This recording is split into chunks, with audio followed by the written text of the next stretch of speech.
ক্ষমা চাওয়া লাগবে, ক্ষমা চাওয়া লাগবে, ক্ষমা চাওয়া লাগবে এখানে। আমি কি কোনো দলের নাম বলেছিলাম? কাউকে গালি দিয়েছিলাম? দাঁড়ান দাঁড়ান দাঁড়ান, আমার ভূমিকার কথা শুরু হয়েছিল 3.5 হাত মাটির কবর দিয়ে। যুবক ভাইরা বলো, আমি এতগুলো আয়াত বললাম।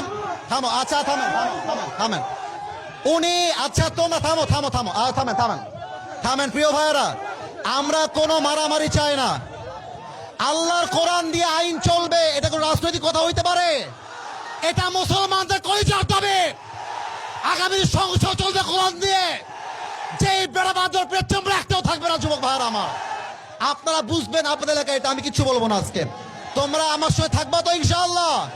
তোমরা আমার পক্ষে আছো তো ইনশাআল্লাহ? আবার দেখা হবে না সুন্নাল্লাহ ওয়া তাওয়াক্কালু ওয়া বাশশিরিল মুমিনিন। ইনশাআল্লাহ দেখা হবে ইনশাআল্লাহ।